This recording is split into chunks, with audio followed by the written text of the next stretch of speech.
Welcome to the Digital Amateur Television Experimenters Night. This is VK7OTC, the club station of the Radio and Electronics Association of Southern Tasmania. Amateur radio is a worldwide hobby that has many different aspects. Digital television is just one of the many modes and areas that are covered. Maybe you're interested in becoming involved in the DATV Experimenters Nights. You realise that you do not have to be a radio amateur or need any ATV equipment to participate anywhere in the world.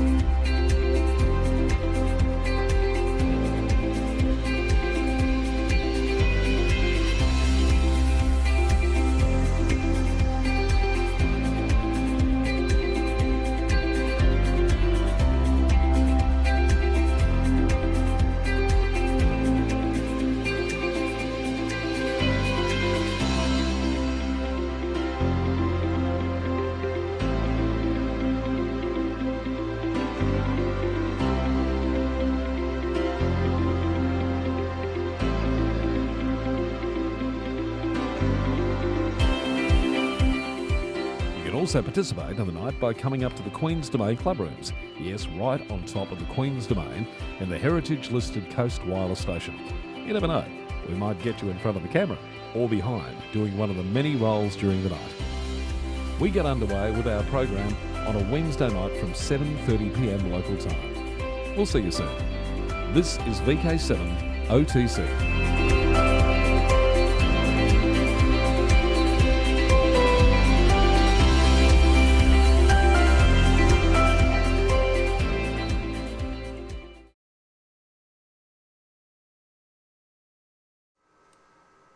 Okay, this is VK7OTC, the club station of the Radio and Electronics Association of Southern Tasmania, with our DATV Experimenters Night, and I've got Tony VK7XTC back in the studio. Back again. Hello. Hello. How you going? Good. How's your day?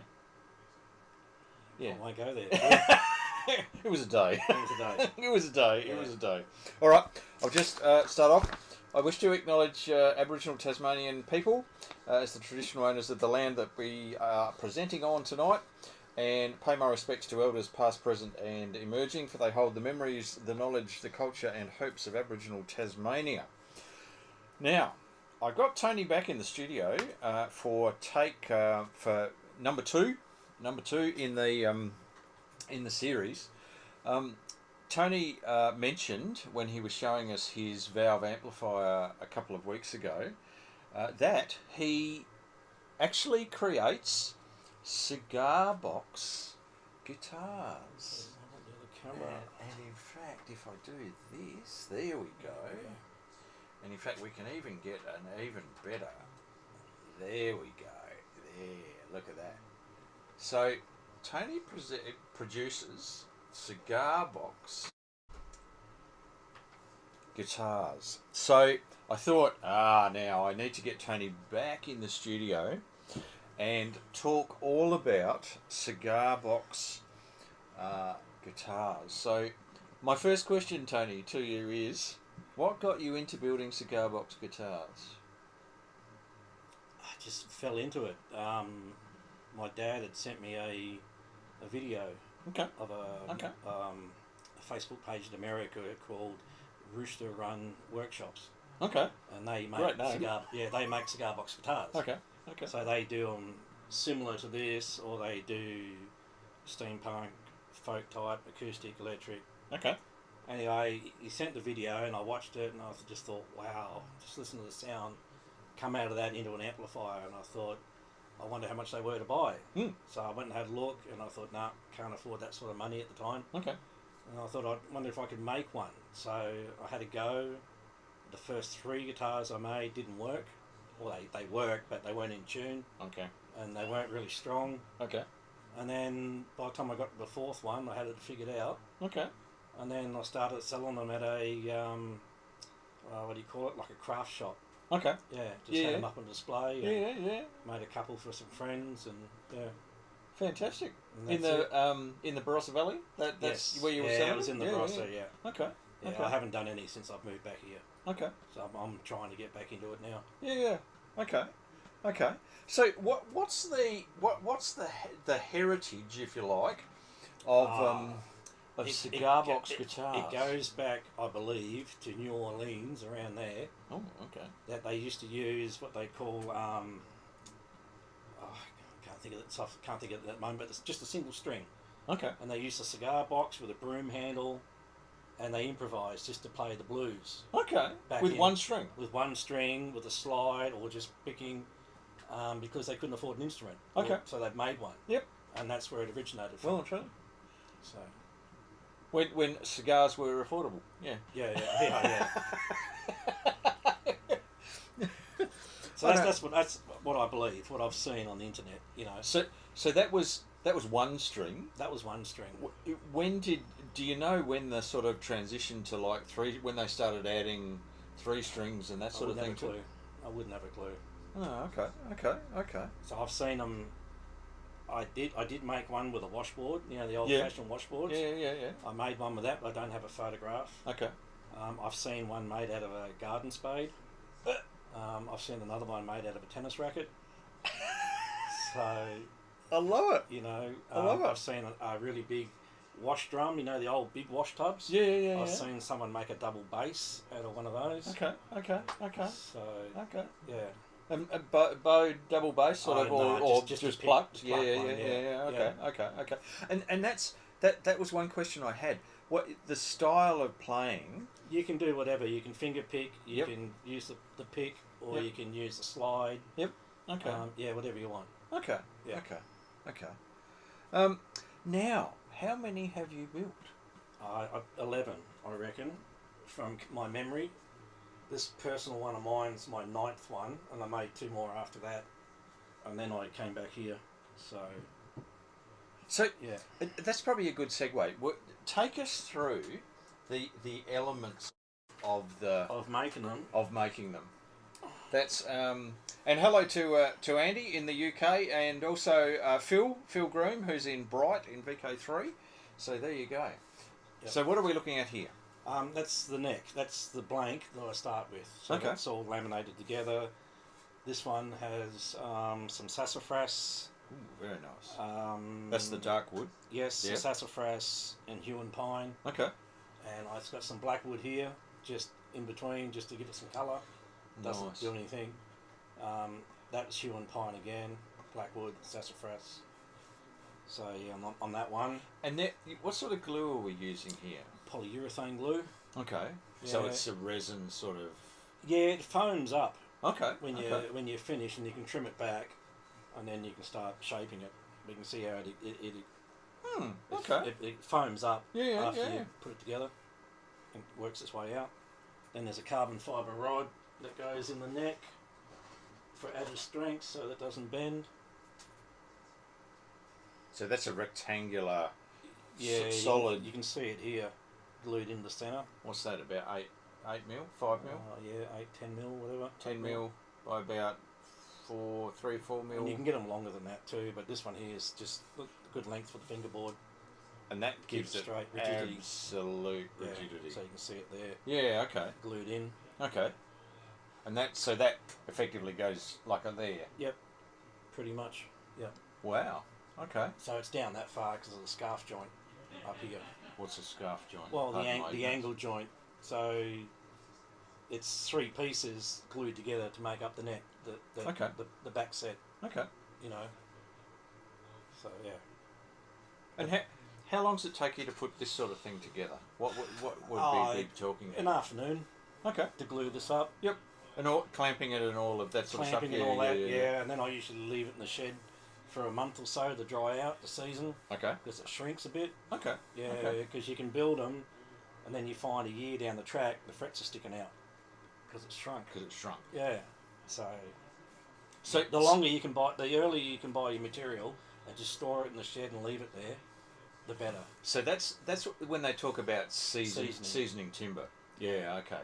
Why you see lots of timber all stacked in wood yards everywhere. Well, they used to stack it in slats. In undercover and what have you. This guitar here has got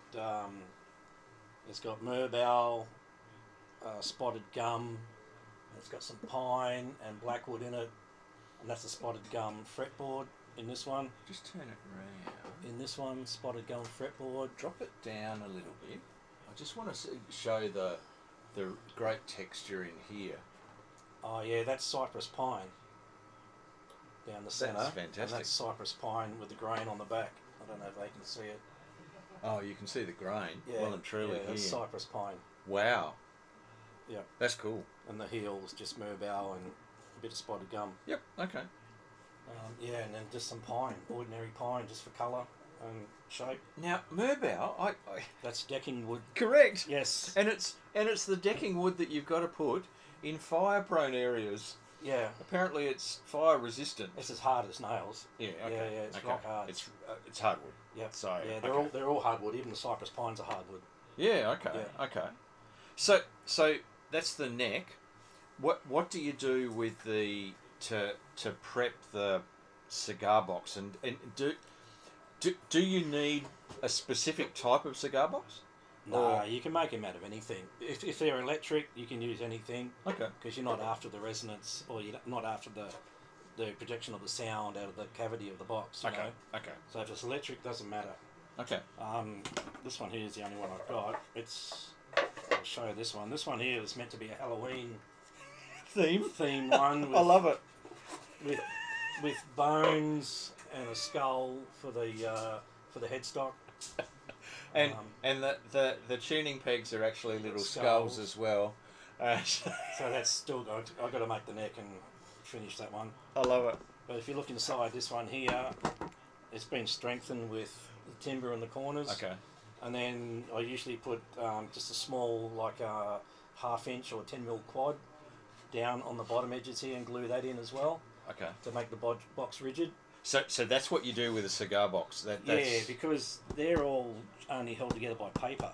Yeah. So okay. you've got to peel the paper out the inside. Peel the paper out the inside and strengthen it up, because there's nothing holding it together except for paper. I never realised that. It's all put together with paper. But normally these are either plywood or they're MDF. Yeah. Okay. Yeah. Okay. And it's really the sort of the decals on the outside that make what makes it. Yeah, it's the box. Yeah. Okay. So there's another box running the other room. Another one here. Just another cigar box. Coffee infused. Oh my God, coffee infused cigars. Wow. Okay. So you can use anything. That is outrageous. If you look at one of the pictures on the stick, you'll see the biscuit tin. Now let's see if we can do this. How am I going to do this? There we go.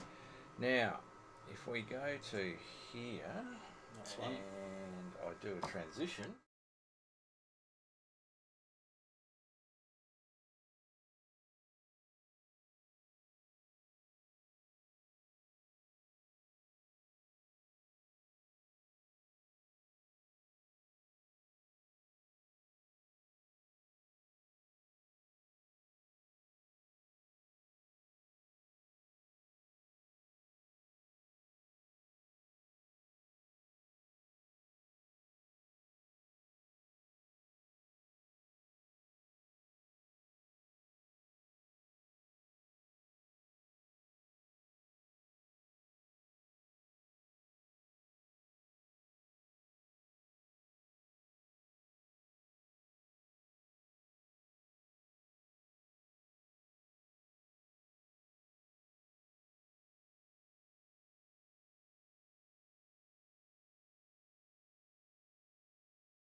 Back, yeah.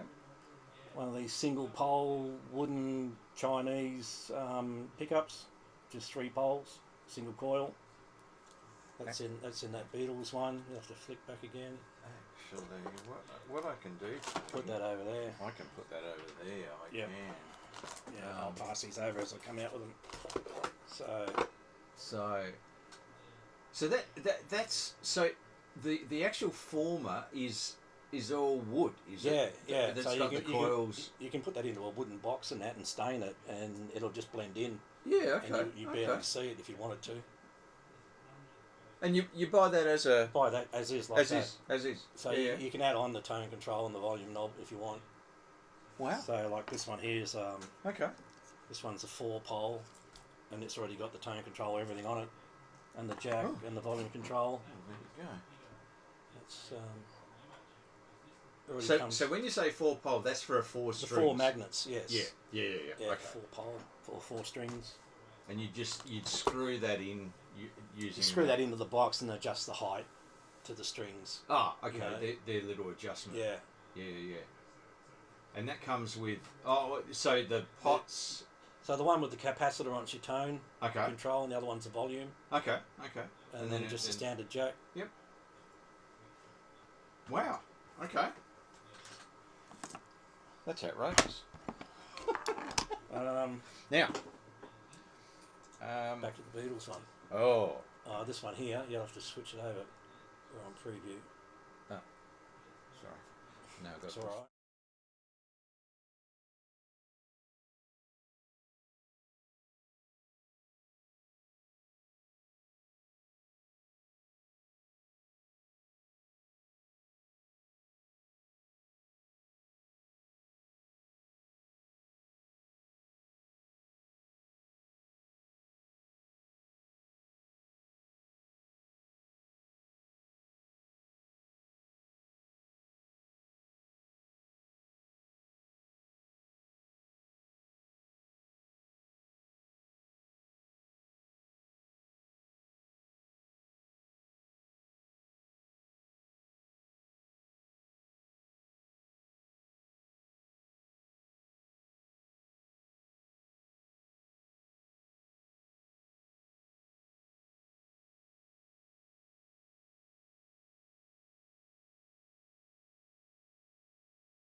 The mother of pearl. So, made from abalone shell. Okay. So let's zoom in here even more. Wow. So you just glue those in with super glue, and then you sand them down. Yep. Flat, Okay. And then finish it. So it is real mother of pearl from shells. Yeah. Abalone. Yep. Yep. Okay. Yep. Well, there you go. Yep. It's not plastic.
Okay. So pickup's closer to the neck. Yep. You got a deeper sound or a deeper tone Okay. to the guitar, and if you go down towards the bridge, it'll be a bit, just have a different note to it. Yeah. Okay. Different tone to the guitar. Okay. So yeah. Wow. Okay. So it's just.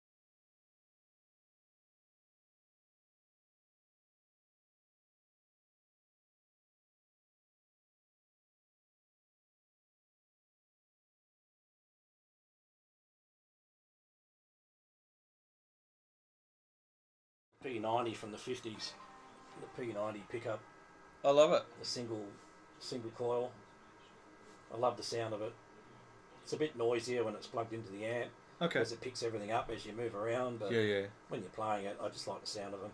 And these are actually sound holes. These are sound holes for decoration. Yep. Okay. This one's purely electric. Yeah. Okay. Because the bridge is actually bolted to the neck, which goes right through, so that doesn't resonate. Yeah. Okay. Okay. So So it's purely an electric. that's purely guitar. electric. This one. And is that the one you played the other day? Yeah. Yeah. Yeah. Big sound. Big sound. Oh, well, the amp's got a lot of gain, but I changed the preamp valves, and that made it toned it down a bit. Oh, okay. Yeah, and then there's this other one here, which is acoustic electric. So it's hollow underneath there. And it's got sound holes. Yes, it's got the F holes. Yep. And there's a space between the board there and the neck. Okay. So it's actually not touching it. So the bridge is going to resonate. So you can. Has it got a sound post in there? No. It's just purely relying on the strength of the lid. Okay. Yeah. Oh. I've got my pick in one of these pockets. Oh, here we go. Do a bit of an A/B comparison, and you can see the little mother of pearl inlaid. The inlays. Yeah. And you've got the side dots as well. Oh, okay. Side markers for the frets. You can buy those. Yep. And you just put them in. But this is so it's enough to practice with. Yeah. You couldn't perform with it. But, No. You know.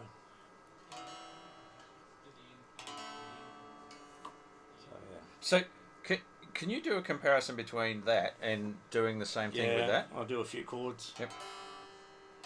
E minor, D, open G.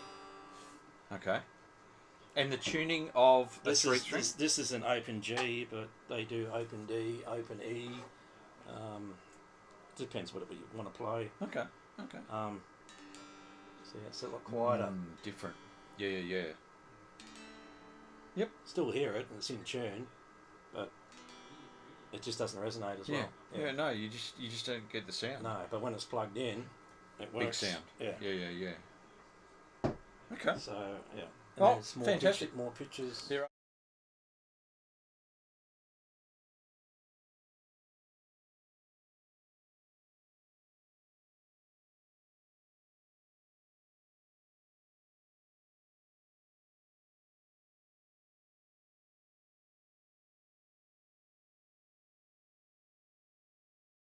I'm not sure what they are, but yeah, Because they're only small. maybe the other one, other camera. But Or down- yes. Let's so- go to here. show The that little, one. well and truly, and then you go to a like a drain strainer. Yeah, and there's some more. Oh my goodness! And then there's the other half of the T strainer from the other one. We've got hang on, I've got to zoom out now. Oh well, yes. The other half of the T strainer. And then I've got this to cover a hole, like from the back or something as a decoration for a hole. Oh, okay. That's veneer, isn't it? That's, I think it is, yeah. veneer. Just something I picked up off the internet. That's very nice.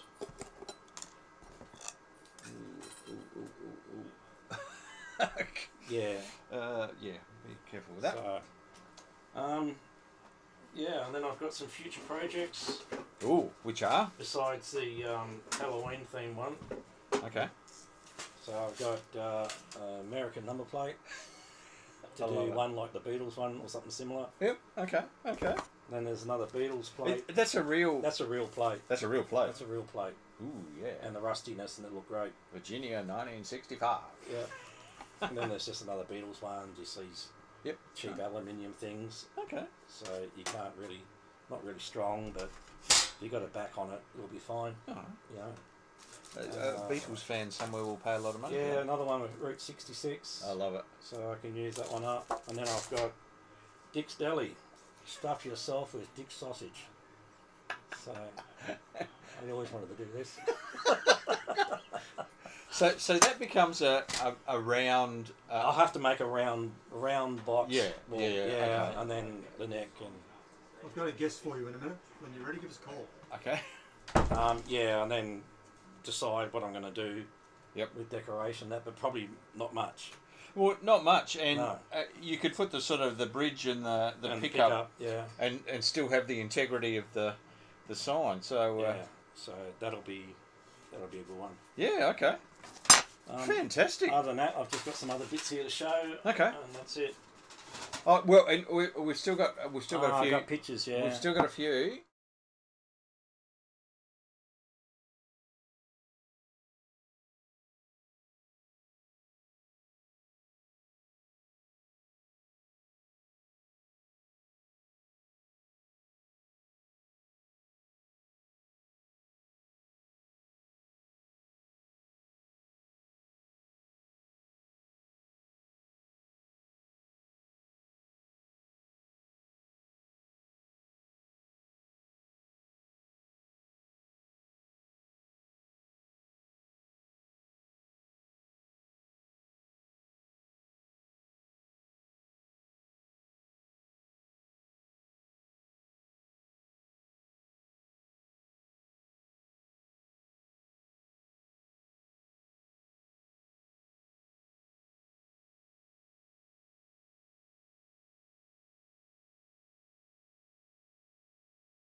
Yeah.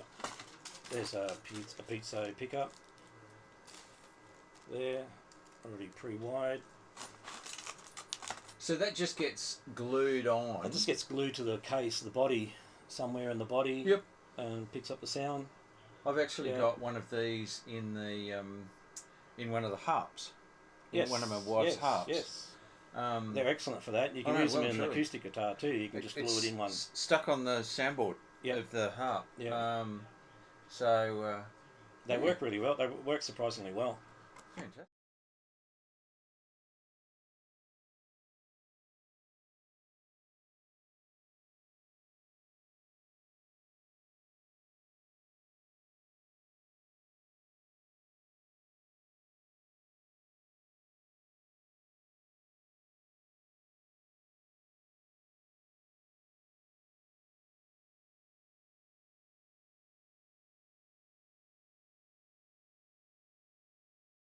A collection someone sold on the internet. So these haven't been on cigars. No.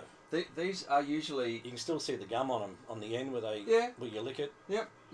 On the and there are. So I just put them on the top of the headstock above the nut as a decoration. Sleepy Hollow, Yosei Grand, King 5, King V, Dorset, Cuban Gold. Yeah, they're awesome. They're just so many. They're just so decorative. Peggy O'Neill. Yeah. I love it. Sun Made. Yeah. And it's in a cigar box as well. Yes. So someone asked me last week when they saw the guitar out in the thing. Yep, keep going. How I set up the nut, how I set up the frets, and I have a scale that I use to mark out the fretboard. So this came from cbgitty.com. So you buy this and you get 6 scales in one sheet, and you just cut out the one you want and, Okay. and just use that to mark it out. I love it. Tells you where the nut is, and yeah. So, I've got a question about the frets. How do you do the frets? You can buy a fret saw, which is like a Yep. Japanese saw. Yep, with a... Yeah, and you just cut them down. They're very thin. Then you super glue them. Put a few drops of super glue on. Okay. And then you put your fret on, and I use a soft mallet, and just knock them down. Okay. Some people use a fret press and things like that. Okay. Then you just snip the ends off and file them down. Yep. And that's about it. And then polish them, and then when you finish, you got to level them out to make sure you're not going to get any buzz. Yep. And then you got to re-crown them. If you flatten them down a bit, you got to repoint them. Okay. That's how the frets come in the packet. So is it a little like the profile is a T? Is that what we're looking at? Yeah, T with a crown on it, like sort of semicircle. So yeah. Yeah. Okay. On the top.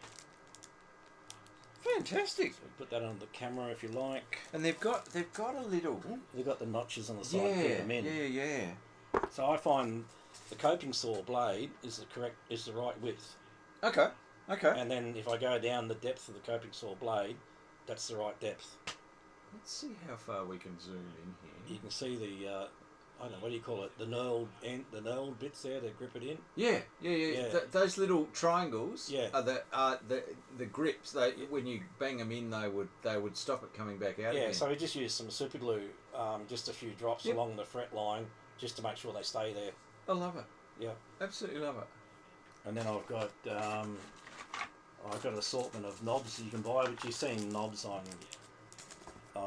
equipment anyway. But I got these out of an op shop. I found these at an op shop. Some wooden dice, which I'm going to use on the guitar as a knob, control knob. So I love it. Yeah. Let's zoom out here. I love it. So yeah, just use your imagination. Whenever I'm out, I'm always looking For for things to pick up. You know, if it's only a few bucks here or whatever, there. You know. I love it. No, I haven't used them yet, but I'm sure I'll use them on something. Oh no. This is your little treasure box of Oh no, I've got cigar box. I've got like electronics bloody parts thing at home with shelves, with drawers and it, with everything in it. I just grabbed a heap of stuff and threw in this box. I love Just to give you a bit of an idea. I love it. Absolutely love it. Yeah. So Now, I now, just have you got any other questions? I just have to apologise to people because apparently when we go to the photos, our voices disappear, the audio disappears on the the photos. So that's so apologies about that. And in fact, if I head back to lost the audio on the pictures. No, that's my bad.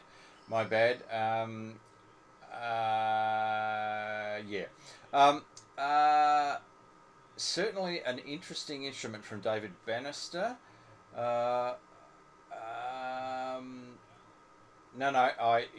And Andrew, hello. VK4YT, hello from Yeti Radio. Good evening, all from Mossman in far north Queensland. My goodness, way up in Queensland. So Well, it's a shame about the audio, but sorry about that. No, apologies for that. I jury rigged a few things together to enable us to get the photos. I had a bit more to show this time. So I don't think there's any more pictures. I think that was it. Yeah, but so the maybe what we do is we just how can we do this? Talk through a little bit of the photos. That's going to be working now, is it? The audio? No. Okay, well, no, you can talk while... Yeah, I see what you're doing. Yeah. On the preview, and then you can give them a quick look. Yeah. So what I can do is that last one that we looked at, this one. That was the resonator one. Got the resonator on it, and it showed the fantastic timbre at the end of the... Yeah, that's cypress pine. Okay. And pine with blackwood veneer. Cool. Making up the headstock. Okay. And just for contrast. And quickly, Okay, that was the tail piece is actually a banjo tail piece. Yep. And I used banjo strings on this one. Okay. And there was a piezo pickup underneath the bridge. Underneath the bridge, Yeah. yeah. In the middle of that. Yeah, and it's surprising how loud it was too. Okay. It really could have been moved just to the corner of the box. Yeah. It didn't really need to be under the bridge. It was too, a bit too harsh. Yeah. Tinny. Yeah. Well, it's tin. It needed a It's bit more of a probably- tone from the box. It's probably But, tin. that got sold. Yeah. And the Beatles one. Yeah. And the key thing about that was the heart at the heart end. of the headstock. Yeah. Hand carved out. Yeah. Fantastic. Yeah, just to be a bit different. We're done. Okay. And now this one. Yeah, this one was built for a guy who just worked on Norton motorcycles. Okay. A friend of mine, because I did rock and roll dancing with my partner. Yep. Yeah. Back then, and he used to be our instructor. Okay. As well, and he just bought one to hang in his lounge room. Wow. Just as a decoration. Okay. He was right into the rustic and the retro stuff. So. Okay. You go around his house, it was like rusted out FJ Holden and a flathead Ford motor here. It was all garden art. I love it. You know. I love it. And it was a great place to hang out. Yep. Okay. This one I built for a friend who was turning 60. Okay. I gifted it to him. He was a guitar collector, even though he didn't play. And that was it. It was just a gift. Okay. And he was over the moon when he got that. That's the end. Yep. The tail piece, that was just all handmade. Had a bit of a Merbal. Yep. Again. Okay. That was the Beatles. Yeah. Oh, actually, no. Hang on. I'm going to go back to that very quickly. Yeah. Because you can. It's a better view of the heart up at the. Oh yeah, on the headstock. Yeah. Yeah. Yeah. That was just a straight headstock too. That wasn't angled back. Okay. Like the rest, which I do now. I angle all mine back. Yeah. Okay. At 20 something degrees. I can't remember what it is. Okay. 22 degrees, I think it is.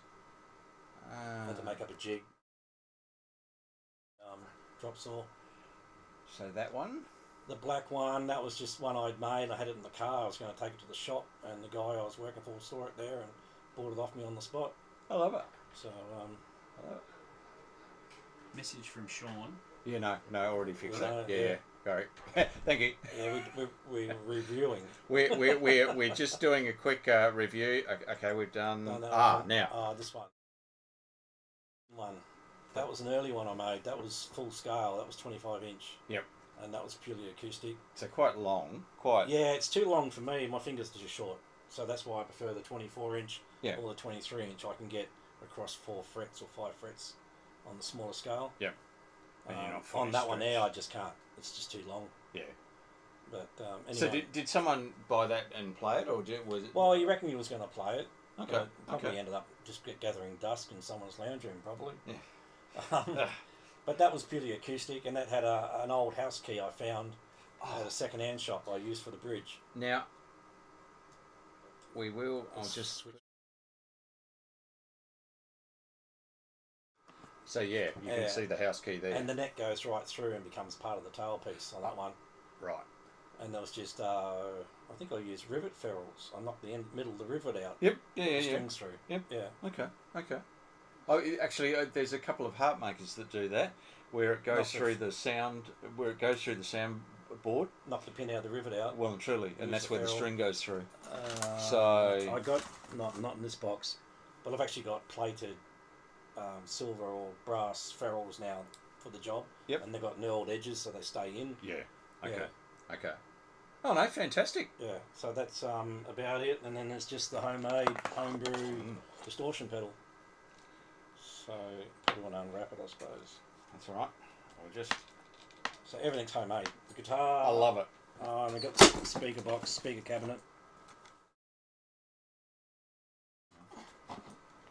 Let me go to that. Yep.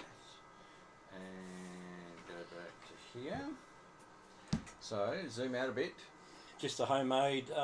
It's from the '60s design. It's Distortion Plus. So I can't remember the brand, but so it's a copy of their circuit. Germanium transistors? Germanium transistors. Yeah. 741 IC. Yeah. Okay. Yep. Early op amp? Yep. And Germanium diodes, actually. sorry. Yeah. In this one, the fuzz box has germanium transistors, and you pick two different gain levels. So point three is 0.3 volts instead of 0.6 volts. Yeah. So that works okay. That's just for mucking around at home. Okay. So, Fantastic. and then just a speaker cabinet, which is cigar box style again, which is a wash tub with a 12-inch, 50-watt Fender speaker inside. Very nice Fender and then speaker. The back of the cabinet's vented. So, and it sounds alright. It doesn't rattle. It definitely doesn't. And big sound, really big sound. So just to go with the theme. So yeah, and all this goes together with the valve amplifier that that Tony featured a couple of 2 weeks ago. Yeah. So that's about it, Justin. That's just a hobby. I don't make any money out of it. I just cover my costs, and I just enjoy doing it. Okay. So that's about it. Okay. Really. Oh, fantastic, Tony. So it's just something I can leave behind. Like you're supposed to leave something behind when you die. Correct. Leave your mark on the world, and that's the way I look at it. And I absolutely love it. Absolutely love it. Cool. It's not radio though. It doesn't matter. We're into different things than just radio, and most people have a couple of hobbies. Yeah. Well, I don't watch a great deal of TV, so. Okay. Yeah. So you're out in the shed. workshop, Yep. just beavering away. Yep, that's it. Well, that is fantastic. So I haven't done it for about 3, 4 years because I moved back here from Adelaide, and I didn't have an outlet to hang them in. Okay. But now I think I've got one at the Wood Guys down on Derwent Park Road. Fantastic. So yes, they yes. said to bring one in, and they'll probably put it up for me.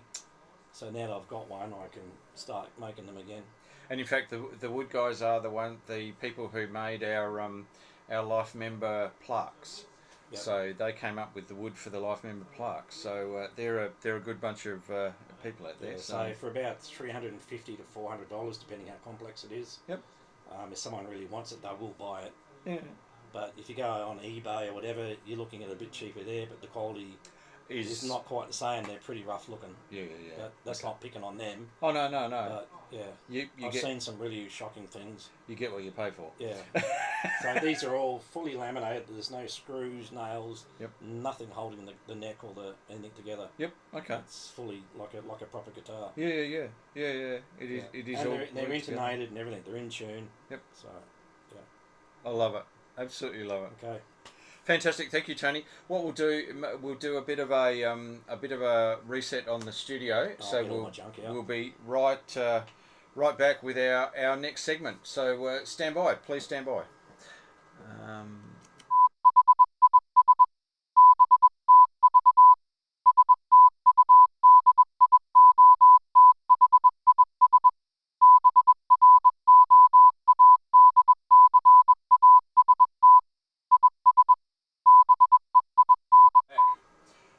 Okay, we're back in the studio, and I've got Norbert, who is, I have been told, hello Norbert, how are you doing?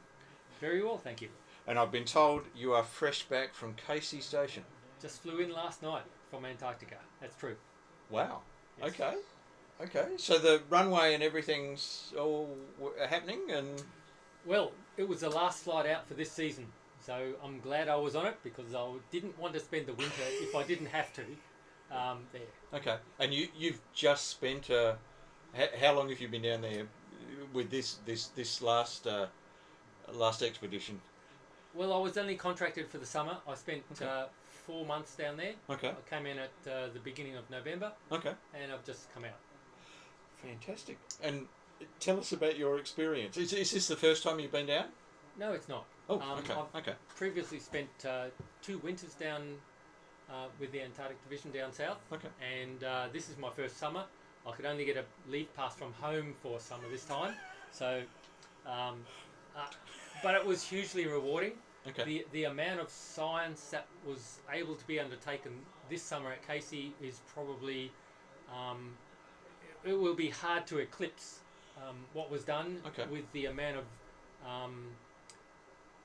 scientists that went down there for deep field at the Bunga Hills deep field camp, which had a population of at times 40 people out there. Okay. plus a traverse that went into the over 1,000 kilometres south to a place where they're going to start drilling for a 1,000,000-year ice core. That's deep field too. Okay. So Casey was supporting all that, plus more science around the station, and the usual station activities. Yep. At times there were well over 100 people at the station, including other nations transiting through Casey to their Antarctic stations, like Chinese, the European, Italian, French station, Concordia. Yeah. It was, whoa, really hectic at times. But the quality of people and the calibre that were recruited to go there this summer made it all happen. Huge outcomes for science and everything. It was brilliant. Wow. Okay.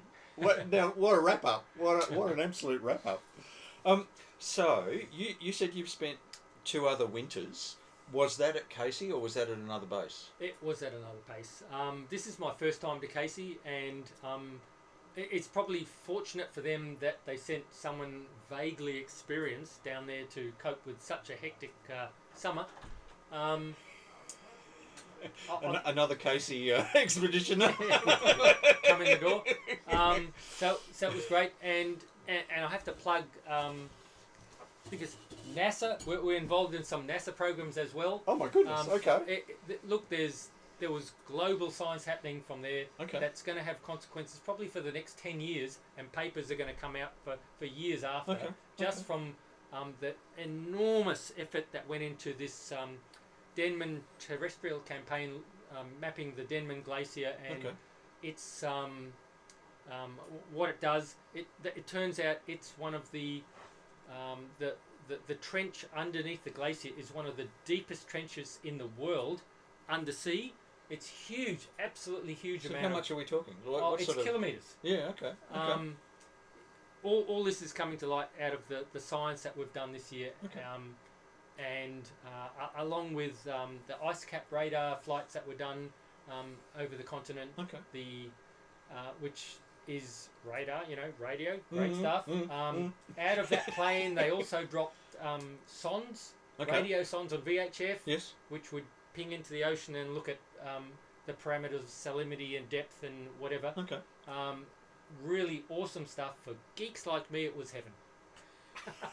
Now, what was your role? What was your actual? I know you probably got multiple roles, but what was your main role? What was the reason for going down? The main role is a communications technical officer. So I was basically the technical resource for all electronics and communications on the station.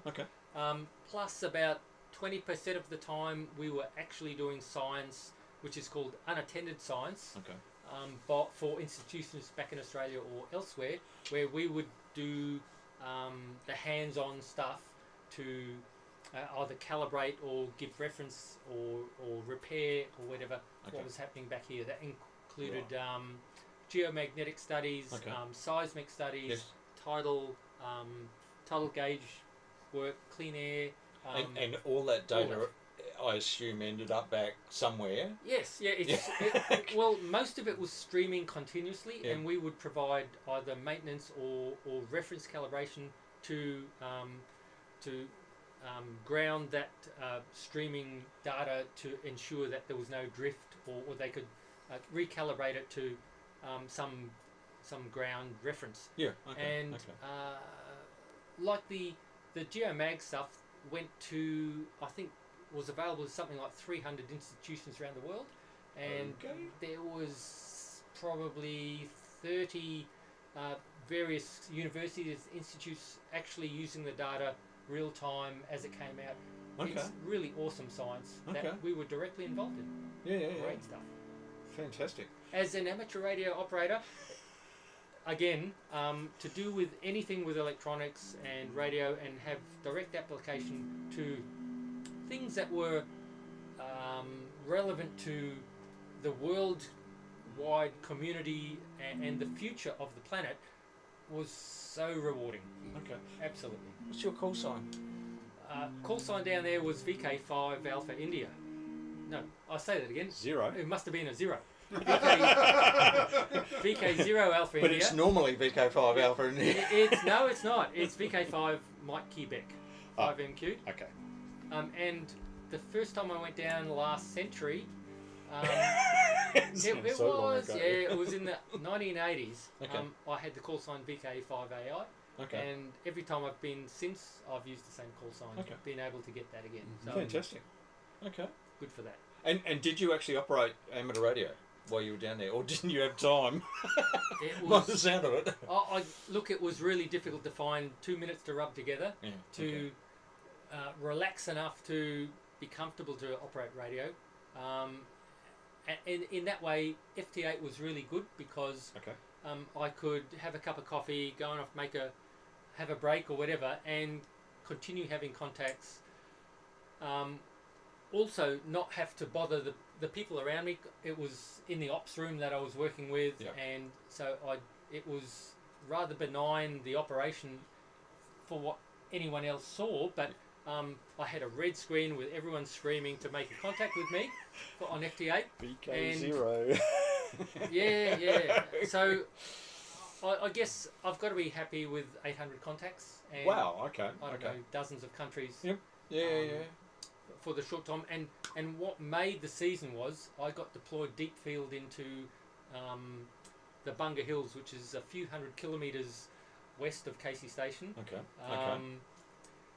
Normally a really remote, desolate outpost that's rarely manned. Okay. This year they had a huge science campaign there and virtually set up a mini station out there. Okay. It was serviced by these aircraft flying in every other day with supplies and Okay. whatever. I had to fly out there to set up communications and maintain them. The second time I went out there, I took my amateur gear. And I thought, if there's time, quite often the flights are held up with weather and you're just stuck there for a few days at the end of your time. Yeah. And that's what happened. I set up my gear and I worked 2 days amateur from this deep field station in Bunga Hills. So VK0 portable. Well, or mobile. it was VK0AI at a new location in Antarctica. I love it. And I love I it. can't remember how many contacts I made, but whoever they are, they'll get a special QSL. Wow, true. Those are voice contacts. No, it was all FT8 because I had to operate out of the dining area, out of the mess tent where everyone was coming and going. But it's nice to make a special QSL card for that remote I did, area. yeah. Well, they've yet to be printed, but as soon as I get back home, I'll organise that. Oh, the pressure's on now. I love it. Yeah. So it's probably the first time there's been an amateur from that area. Going back to Casey, how was your setup there? Did you set up your radio remotely at one of the outskirts of the station? Well, I looked all about where to set up the station because I know a few years ago there was a carpenter or something who set up in a hobby hut his dipole and I remember watching his videos only recently. And his wooden foot switch. Yeah, and I looked everywhere and they've converted that into a really busy place where a lot of people are going and do their hobbies now. Right. So sort of crossed that off the list, and it was full up with woodworking equipment and things like that. Okay. I spent weeks looking for somewhere to set up, and I couldn't find anywhere that was suitable. I went out to one of the remote receiver transmitter buildings, and found it was just too noisy out there from all the other equipment that was now installed. Yeah. I ended up coming back to the operations building where the workshop and comms and everything was centred, and I found that they'd previously removed a whole bunch of equipment from a tower that was pulled down outside. Okay. But the coax and cables had chopped off on the inside and outside. So I ended up finding enough continuity in a couple of cables to add a few connectors inside and outside. And so then I set up my ICOM 7300 AH4 outside with these extension cables through these redundant ones back inside, and operated from inside the ops building. Very convenient that So the what penetration was there. Was your antenna then? Was it a long wire or? It was, yep, Yeah. yep. I and I was using I forget the guys who was there about 5 years ago setting up in the hobby hut. He'd left his bamboo canes Oh yeah, that he held up his dipole up, Yeah. and so I found all those. I used the same bamboo canes, set up a long wire, AH4, got all over the world. It was brilliant, absolutely love it. brilliant. I love it. Yeah, thank you very much. I absolutely love it. I love it. Very good. Yeah, Very good. it was a hoot. I was wrapped. Great. And we got Phil Groom, VK7ID. Got Norbert in the log 10 days ago. There you go. Oh. So That was probably the last time I was operating. yeah. So there you go. Oh no, good stuff. That is fantastic. Fantastic. So any sort of I dare I ask the question? Any sort of highlights from the trip? Like the Bunga Hills sounds like a that sounds like a bit of a highlight, but any other sort of highlights that you'd like to share? Well, I've trying to summarise my summer. It was really hectic, really busy. There were a lot of demands from a lot of these deep field deployments. The Bunga Hills Denman terrestrial campaign at the Denman Glacier. There was the Million Year Ice Core Traverse going 1,200 kilometres south to the continent, to the drill site that we were supporting as with comms and everything. There was the usual science done on station, all the scientists coming in. There was the ice cap radar team that were flying around doing seismic and ice radar studies, and the radio sonde stuff just offshore. And then it was keeping the station communications and field parties going. Plus our probably 20% of our time was doing the actual hands-on science for the unattended science. Yeah. No, there wasn't a lot of time. Right. How many people? It was probably one of the years that's going to go down in history that has peaked the population of Casey. I think we got to 156 people for a station that's only ever geared for a surge of 110. So that they were actually looking at the cupboard under the stairs, the Harry Potter cupboard under the stairs, to put someone in. It was that desperate. Yeah. No, that sounds it very was. busy. So I was really happy to be able to find at least some time to work amateur radio. I recognise that there's being at the other end in Australia. There's a real desire to contact these remote places where there's not often an amateur. And I felt like there was some responsibility on my part to try and do the best I can. I tried the best I could. So hopefully 800 odd contacts. Fantastic. Yeah, absolutely fantastic. It was nowhere near what I did at Macquarie a few years ago. But for a short summer that was that busy, I'm happy. Yeah. Well done. Yeah. Thanks. That is absolutely outrageous, and I am really chuffed to hear that there was so much science done, because we hear horror stories about the science programs turning to brown smelly stuff and all of this sort of stuff, and I think that's absolutely fantastic. And you're talking about NASA. Our presentation last week was by a lady who's a superstar of STEM called Mars Butfield Addison, who is a computer scientist, PhD candidate. She basically does tracking for science communicator, does tracking for radio telescopes and all sorts of things, and she gave us an absolutely fantastic talk about the science that she actually gets up to, and I was just so inspired by that talk. And she does a lot of work with NASA and the various JPL and all of the other areas that run telescopes and deal with space and all of this sort of stuff. So, just phenomenal. It is, and look, I would have been happy just to rub shoulders with the scientist. Yep. And whoa, I'm not going to wash that T-shirt, but to actually interact with him, to build cables and support Help. directly Yeah. support with the skills I could provide was just awesome. And it was from the Ice Cap radar team where we could talk nerdy radar stuff over the dinner Radio. table. Radio. To the guys who were dropping songs, VHF songs, telemetry, same VHF, radio. To the people drilling ice cores, to all sorts of stuff. It was amazing. And then on top of that, Polar Medicine of the Antarctic Division have a relationship now with NASA to do what they call using a space analog of Antarctica. So it's using a remote, isolated community, which is has many similarities to being on a space station or in space. Biology and all sorts of stuff. To do some studies and to mental work health out how astronauts are going to fare on a mission to Mars or something.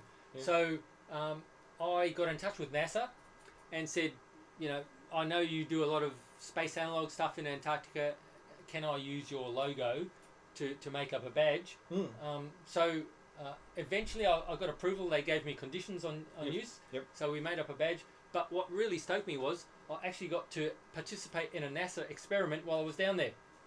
And it was the space analog medical experiment to see how astronauts would be able to cope with using medical equipment in space with no training, and they just got a set of procedures. This is what we want to do. We want you to look at someone's kidney or arteries or anything like that, and step-by-step procedure. You'd go and do that as if you were in space. Oh, stoked. I love it. Fantastic. I love it. Yeah. So here we are, Australia punching well above its weight in the science world.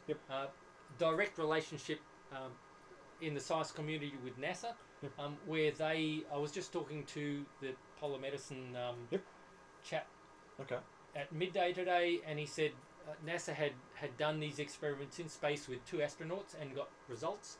And he'd just presented to them with a series of 300 plus studies of the same thing that we'd done in our space analog. So they could look at all that data. So they're busily right now poring over the data that we've made at our space analog for the future of space travel. And this is amazing. Amazing science. And you're involved with it. That's hands-on. Well and truly. Really exciting stuff. That sounds fantastic. Yeah, wonderful. Really good. Yeah, by all accounts, it sounds like you had a very busy summer down there. It was busy, and somehow I don't think I'm particularly special. I guess I got into the technical side, like being a technician, radio technician, because I was a radio amateur. And the knowledge and sort of skills I learnt as a radio amateur as a teenager sort of carried with me through the rest of my life. And morphed into what I do today. Transferable skills. Yeah, exactly. Well and truly. Well and truly. It's fantastic to hear.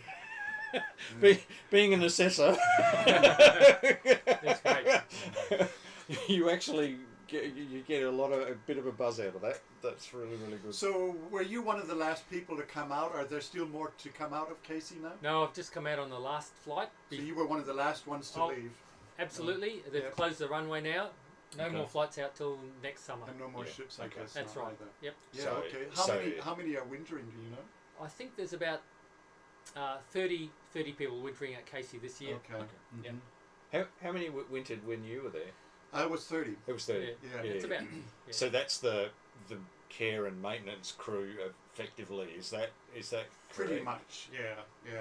Okay. Typically, well, at least, I don't know if it's changed much, but 20 to 25 is more common. Okay. But in order to restart the runway as early as possible after winter, they keep a few of the runway people over winter. Okay. Okay. About 5 or so. And in addition to that, they've got, I think, 2, maybe 3 traverse mechanics to get the tractors ready for the traverse into the heading south next year as well. Yeah. So 1,200 kilometres south. You must be what, almost at the South Pole? Is that no? Not that far off it. It's not far from a station called Concordia. Yeah. Okay. French.